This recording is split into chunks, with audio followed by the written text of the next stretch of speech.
Kepada yang terhormat, seluruh warga Republik Indonesia, dimanapun Anda berada, khususnya masyarakat Halmahera Maluku Utara. Dengan segala hormat, saya Anissa Madaniah memberitakan tentang tambang emas yang ada di Halmahera. Pemberitahuan ini sengaja saya menggunakan bahasa Indonesia dan tiada satupun kata-kata intelek agar seluruh lapisan masyarakat bisa memahami semua apa yang saya tuliskan. Perlu kalian ketahui bahwa tambang emas yang paling terbesar di seluruh Indonesia tempatnya bukan di Papua, tapi tempatnya berada di Halmahera Maluku Utara. Tambang emas itu milik negara kita. Artinya, emas itu hanya milik negara. Bukan berarti tambang itu milik pemerintah setempat atau bukan milik pribadi pemerintah pusat. Kini tambang emas itu telah diberikan oleh Luhut Binsar Panjaitan dan Jokowi kepada pengusaha asing yang berasal dari negara Cina dengan dana investasi sebesar 70 triliun 200 miliar rupiah pada tanggal 3 Juli 2017.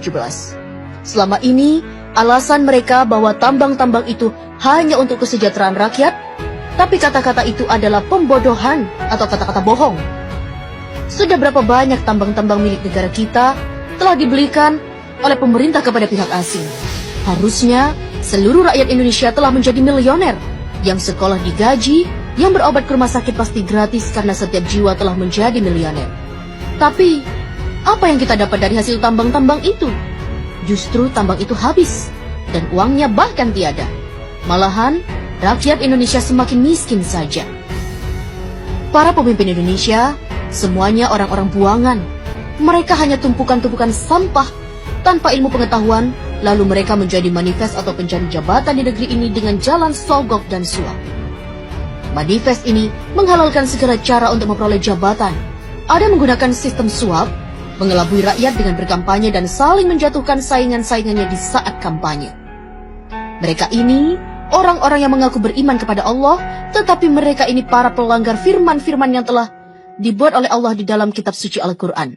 Bahkan, mereka-mereka ini tidak menguasai ilmu pengetahuan dasar dan mirisnya adalah gelar mereka dapat dari hasil membeli atau menebus di sebuah universitas. Sehingga mereka membuat kerusakan pada negeri ini. Bahkan, mereka pun sangat berani merusak bumi ini.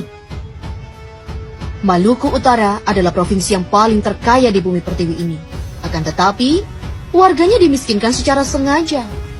Wahai saudaraku, ketahuilah oleh dirimu bahwa Maluku Utara adalah provinsi termiskin se-Indonesia karena pemerintah pusat dan gubernur daripada serta wali kota Maluku Utara yang sengaja memiskinkan warga di sana karena Halmahera mengandung batu bara, nikel, tembaga, biji besi, gas, minyak, emas, dan lain-lain.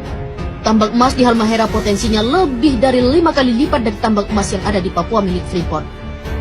Tambang emas di Halmahera dirampok secara legal melalui pemerintah pusat, dan tambang itu dirampok oleh PT Nusa Halmahera Minerals dan PT Sanatova. Lokasi tambang tersebut di kota Tidore dikuasai oleh PT Satanova di Kecamatan Obat Tengah dan diberi jatah eksploitasi seluas 9.000 hektar. Dan potensi emas nggak bisa ditebak karena emas betat itu sangatlah banyak jumlahnya. Di bagian selatan Gosowong, Maluku Utara, dikelola oleh PT Nusantara Nusa Halmahera Mineral. Pada tahun 2016, mereka berhasil mengantongi emas seberat 10 ton. Di Pulau Bacan, di Obi, dan di Kayoa. Ketiga lokasi ini, pasca pelantikan Gubernur DKI dan pasca pelantikan Gubernur Maluku, akan diberikan secara lelang pada pengusaha yang bermodal sangat besar. Ketiga lokasi ini belum dikelola. Lokasi ini berpotensi logam emas yang sangat melimpah ruah. Jika hasil tambang emas itu dibagikan kepada seluruh rakyat Maluku, maka provinsi akan menjadi nomor 1 terkaya di seluruh dunia. Tambang emas ini rencananya pasca pelantikan gubernur akan dilelang kepada pihak asing. Siapapun keluar sebagai lelang, maka dialah yang menjadi si penguasa tambang itu. Presiden, Wapres, Menteri, KPK, BIN, MPR, DPR, Gubernur hanya mampu menghabiskan seluruh tambang-tambang yang ada di seluruh wilayah NKRI. Entah itu tambang yang berada di laut maupun yang ada di daratan, semuanya diserahkan kepada negara luar. Sebab Mereka tidak mampu mengelola, tidak mampu mensejahterakan rakyat, karena mereka bukanlah para pemimpin.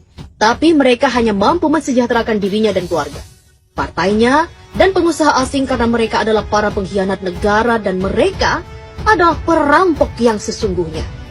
Wahai saudaraku, apabila Presiden Republik Indonesia dan rombongannya mengunjungi provinsimu, itu tandanya sumber daya alam yang ada di sana akan segera dirampok untuk diberikan kepada negara adidaya dan uangnya hanya untuk mereka-mereka saja.